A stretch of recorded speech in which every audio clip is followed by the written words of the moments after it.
They divorced in the summer of 1929, and from the payments, she was able to afford a luxurious apartment in Berlin, as well as a nanny and a cook. Magda was young and independent, but also bored. On the 30th of August 1930, she attended a meeting of the Nazi Party, where she was impressed by one of the speakers, Josef Goebbels, then the Gauleiter of Berlin. Magda joined the party on the 1st of September 1930 and did some volunteer work, although she has not been characterized as politically active. From the local branch, Magda moved to the party headquarters in Berlin. Soon after, she was in charge of Josef Goebbels' private archive, collecting and organizing newspaper articles about him from the domestic and foreign press, using her language skills to her advantage. She and Goebbels became romantically involved while on a short trip with friends to Weimar in February 1931.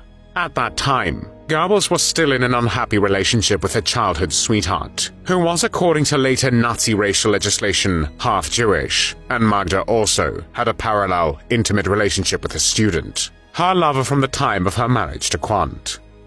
According to Goebbels' diaries, this repeatedly led to fierce arguments from the very beginning.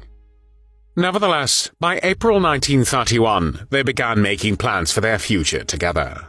In the fall of 1931, Magda met Adolf Hitler in person over tea at the Hotel Kaiserhof in Berlin.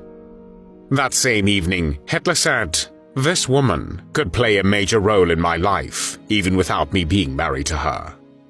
Hitler developed a friendly relationship with Magda, of whom he was very fond. Magda and Hitler often spent time together without Josef Goebbels, sometimes for days at a time. Though it is not known whether the relationship between the two was also intimate at times, it was Hitler whose judgment about a possible wedding was decisive for both future spouses. Magda and Josef got married on the 19th of December 1931 at the estate in Severin, which belonged to her ex-husband Quandt, who knew nothing about the wedding. Goebbels was excommunicated from the Catholic Church for marrying a Protestant, who was also divorced. Adolf Hitler was the best man, and Magda's son Harold, then 10 years old, attended the ceremony in his Hitler Youth uniform. Between 1932 and 1940, Magda and Josef Goebbels had 6 children each, with names starting with H in honor of Hitler: Helga, Hilde, Helmut, Holde, Hedda, and Heide. When Adolf Hitler and his Nazi Party came into power on the 30th of January 1933, Magda took on the propagandistically significant position of First Lady. She represented the Third Reich at receptions, balls, and state visits. This was because Adolf Hitler's relationship with Eva Braun was kept secret until their death, and Hitler had created a public image of a celibate man, dedicated entirely to Nazi Germany with no domestic life. Stylized as a supermother by Nazi propaganda, Magda Goebbels was a role model for German women during the National Socialist era, receiving letters from all over Germany from women with questions about domestic matters or child custody issues. However, contrary to what was portrayed, Magda Goebbels herself took little care of her children. This task was usually taken on by nannies and governesses, while Magda was often away from home for weeks at a time. In 1938, she had her children's lives filmed. They were portrayed as pure Aryan children. In contrast, images of disabled and therefore worthless children in the sense of Nazi ideology were shown. Though the Goebbels family was the model family of the Third Reich, in the course of 1935 at the latest, Magda found out about her husband's various fleeting affairs, especially with young female artists from the radio and film industry. She initially tried to tolerate this, but drowned her sorrows with excessive alcohol consumption at times. It was only when her husband declared in the summer of 1938 that he loved the Czech actress, Lida Barova, and asked his wife to have a 3-way marriage, that she complained to Hitler about her husband's behavior. When Magda asked Hitler for permission to divorce her husband, the Führer stepped in. While Josef Goebbels was determined to maintain his relationship with Barova at the beginning of the talks, in which Hermann and Emmy Goering also took part, Hitler, who was very fond of Magda and the Goebbels' young children, decided that Goebbels had to separate from Barova in a telephone conversation supervised by Goering and stop the affair at once. Josef Goebbels complied, and Barova then fled to Prague. Afterwards, Hitler arranged for publicity photos to be taken of himself with a reconciled couple in October 1938. What is noteworthy is that at this time, Magda Goebbels herself was cheating on her husband with his state secretary, Karl Hunke. Josef Goebbels asked Hunke to act as a mediator with Magda on his behalf, but Hunke became her lover instead. Hunke later enlisted, or had to enlist as a soldier at the beginning of the war, as the continuation of his work as state secretary in the Reich Ministry of Public Enlightenment and Propaganda, for which Magda's husband was responsible, was, due to his private entanglements, no longer considered acceptable. It was Magda who had confessed to her husband about the affair with Hunke. Though Magda was raised by her Jewish stepfather and was in love with a Jewish man, she turned a blind eye to the persecution of Jews in Nazi Germany. In June 1938, Richard Friedlander, Magda's stepfather, once a rich man, now an impoverished Jew, was deported to the Buchenwald concentration camp, where he was put to forced labor in a stone quarry. Friedlander died in February 1939, and his death certificate listed the cause of death as heart muscle failure. There is no evidence that Magda attempted to intervene to save her stepfather. Instead, she kept publicly supporting Hitler and the Nazi Party. The Second World War started on the 1st of September 1939. Magda Goebbels and her children once again put themselves at the service of propaganda. Magda lived up to the image of a patriotic mother by training as a Red Cross nurse and working with the electronics company Telefunken. She traveled to work on a bus, like her colleagues, and was also involved with entertaining the wives of foreign heads of state, supporting the troops, and comforting war widows. While the marriage appeared to be harmonious again, Goebbels increasingly withdrew from his family. In August 1943, due to the air raids on Berlin, Magda moved with the children to their country house, which in turn made it easier for her husband, who continued having various relationships, including with actresses dependent on him, to live out his inclinations in his Berlin homes. As the war situation became increasingly hopeless, Magda Goebbels frequently fell ill, and was admitted to a sanatorium for several days at the beginning of 1944.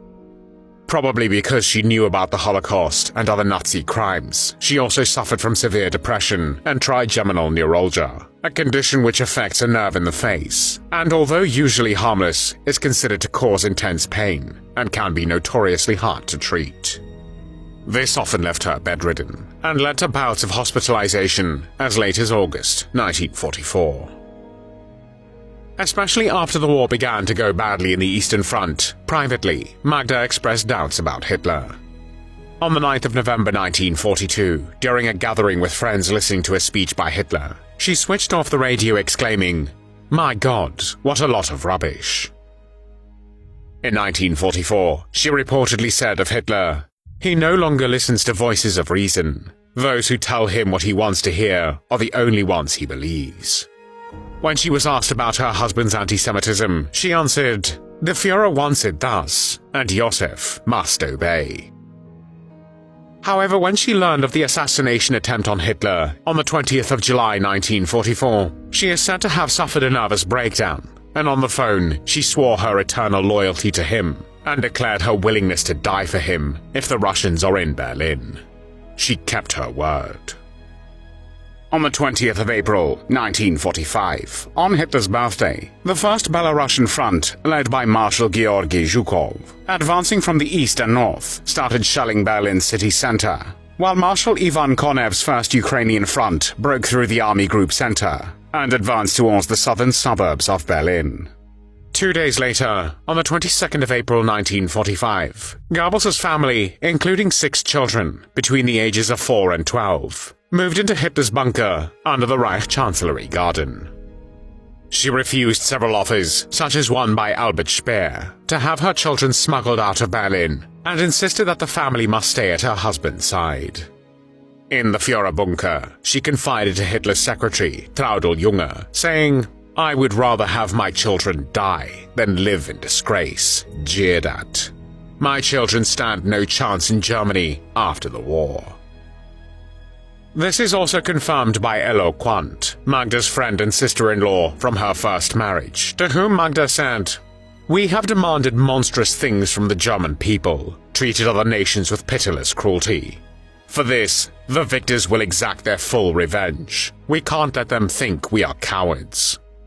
Everybody else has the right to live. We haven't got this right. We have forfeited it. I make myself responsible.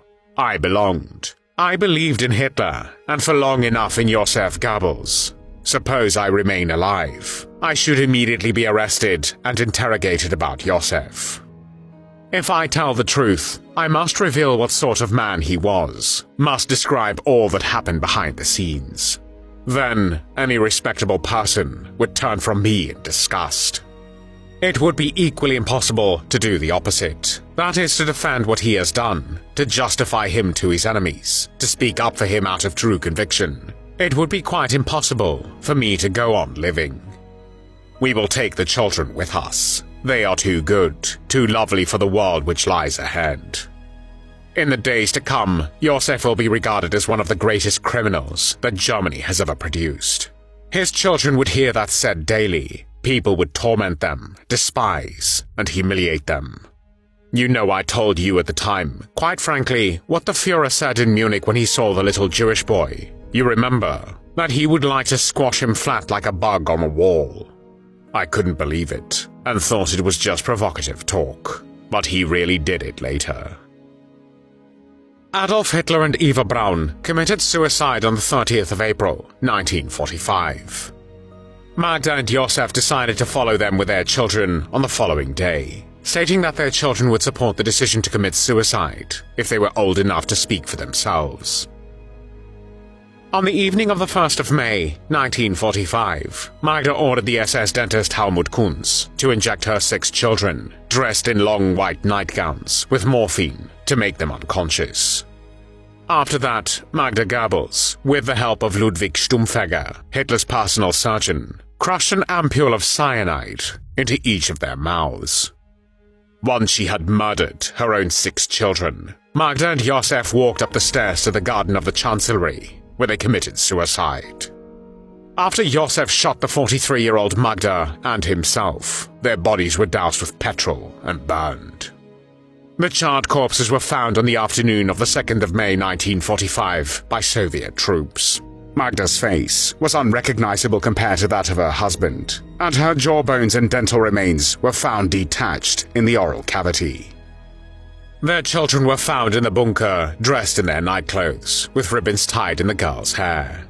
The remains of the Goebbels family were repeatedly buried and exhumed, and in April 1970, a Soviet KGB team exhumed, then burned, crushed, and scattered their remains from the boxes into the Bideritz River, a tributary of the nearby Elbe.